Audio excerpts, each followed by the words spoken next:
Thank you for my colleague from New Jersey for hosting this time in the House chamber. And Mr. Speaker, I rise in support of one of the most basic functions of any government. 3,000 years ago, a mom taught her son, the king, how to be a wise ruler. We have those words written down in Proverbs 31, where she told him, speak for those who cannot speak for themselves. 235 years ago, our founders wrote a despot king. We hold these truths to be self-evident, that all men are created equal, that they are endowed by their Creator with certain unalienable rights. Among these are life, liberty, and the pursuit of happiness. This truth, that all people have the right to life, is so obvious, so clear, that they called it self-evident. But in America, millions of people cannot pursue happiness, and they cannot appreciate liberty because their first God-given right was denied: life. In recent days, the discussion from the left has turned to reducing the numbers of abortions. I applaud this line of thinking because it admits one thing: abortion is wrong. It destroys a life, and it devastates the future of a mom. I ask, why should abortion be reduced if it's just another medical procedure to remove some unwanted tissue from a woman? If it's just tissue, what does it matter? No one is saying we need to reduce the number of skin moles being reduced or reduce the number of warts that are removed. That's unconscionable. Why? Because that we know that a wart is unwanted tissue, but a fetus, that's a baby. We can use any euphemism like fetus or dividing tissue or embryo or just simply inconvenience. But no one comes to a family and says, how's the embryo? No one says to a pregnant woman, or hears a pregnant woman say, excuse me, I just felt the fetus kick.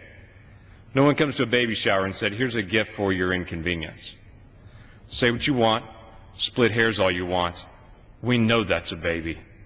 Decades ago, we could not look into the womb and see the development of the child. People were told that the child in the womb was just like a chicken embryo.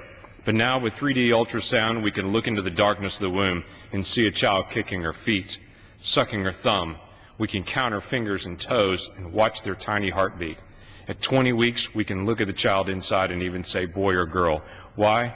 Because it's a child, not just an embryo. The difference between an adult and a child in the womb is just time. And they're a person who must be given their most basic of all human rights, life. I strongly support defining life at conception. I strongly support adoptions. I strongly support crisis pregnancy centers and hope pregnancy centers that are doing such a great job all around the country and all around my district in Oklahoma. It is time to cut off federal funding for abortion. Why in America is it that taxes are mortified at the thought of abortion, that they're required to also give their tax money to fund abortions around the world? When a constituent comes to me and asks, why are my taxes so high? I have to tell them, partially because your government is spending some of your hard-earned money on abortion funding around the globe. Why it is in this chamber today we debated for hours if an infant should be guaranteed health care coverage, but yet some of the same individuals who demand insurance protection for that child find no issue killing that infant only moments earlier when it's in the womb. Earlier today, a clinic in Philadelphia was raided, where a physician was arrested for fully delivering infants 6, 7, 8 months into the pregnancy and then stabbing those children after they had been delivered with scissors. Today, this is the United States of America. This issue is not about oppressing women or denying choice. It's about protecting children and honoring the self-evident truth that everyone is endowed by their Creator with certain unalienable rights, including and especially life.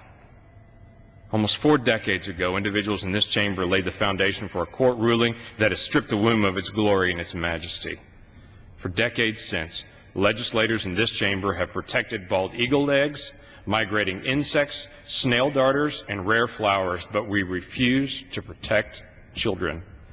May God have mercy on our nation, and may we awaken one day to the horror of what abortion policies have done to our nation. We would rather protect our fundraising, our leadership, and our convenience than protect the unborn child. This is not a difficult choice. It is a clear choice, and we should choose life. I yield back my time. Thank you, Mr. Lankford, for your very powerful statement, and I'd like